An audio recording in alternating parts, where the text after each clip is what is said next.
I'm here with Anthony Ferrante. How are you? I am doing great. I'm so excited. It's been 10 years since you came out with this movie, a small budget. Look at it now. How does it feel to be here after 10 years? Well, the thing is, you hope as a filmmaker that something resonates, and I've been fortunate that the people at least have watched my movies.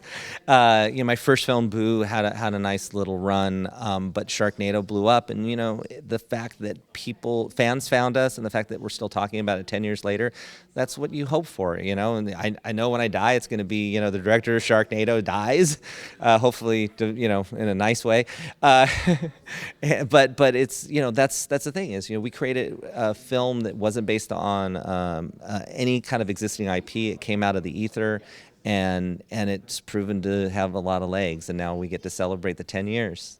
So, what can we expect with this remastered version?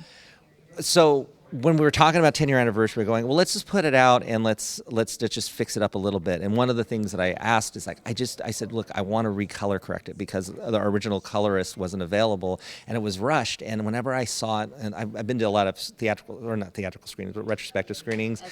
And I just see like how compressed it looks and how desaturated and just washed out. And it as a filmmaker, it just breaks my heart because that's not what was intended. Also, the tools were a little limited with color correction back then. So can we just color correct it? And it's like, okay, hey, maybe we should 4K it. Let's up-res it because it was on TV. So it was what was acceptable then. But when you blow it up to theater screen, that doesn't hold up as much. And then it became a thing of, well, why don't we just go back in and see if there's anything that maybe we could put back in the movie, like as a special edition. We can George Lucas it. And yes, the shark shot first in this new edition. So I went into the archives I looked at the first 2 or 3 cuts before we kind of locked the movie. I'm going, oh, I forgot about that. So I went back in there and I was able to kind of rebuild what the intent was because we didn't have money or time to finish some stuff because you had to cut stuff out. Okay. So like the captain at the beginning of the movie was supposed to fall in the water and then attacked by sharks and then lifted up. So I was able to rebuild this whole sequence the way I originally intended it. And there was a Capitol Records spire that I really wanted to do, and we actually had to play it. I was thinking we might have to go shoot it, but I found it. So anything that we did was the intent of what was supposed to be in 2013, okay. Not like George Lucas going, hey, let's just completely add things that make no sense here. Which again, it was his prerogative because it's his baby. But in our case, we could at least improve upon this for a theatrical experience. So when you go there, you actually see a film that can hold up to the theater experience. And what I mean by that is that it's not going to be fuzzy or degraded from the fact that it's up-res from a smaller TV version. Okay. So that was the exciting part. And then the thing that was the litmus test is you remember the Ferris wheel shot in the movie where they're running? Right. So we because the plate was not 4K.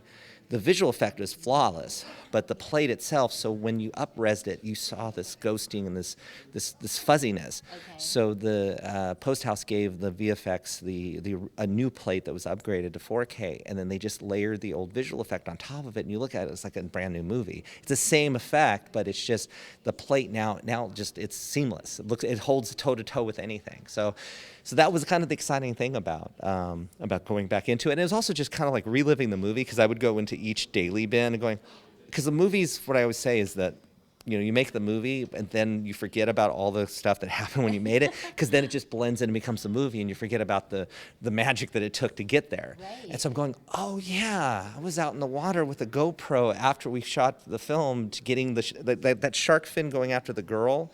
We never had a chance. We didn't have time to get it because the underwater cameras fell apart. So I went out with a GoPro, just myself and a GoPro. I got a wetsuit and I chased her in the water with it, and then we dropped that into the movie. Oh, no. So that's me holding. Me holding the fin, and it was stupid on our part because it was just I remember coming back giving the footage to the editor, and my body was so racked that day. I was just laid on the couch going, I am in pain.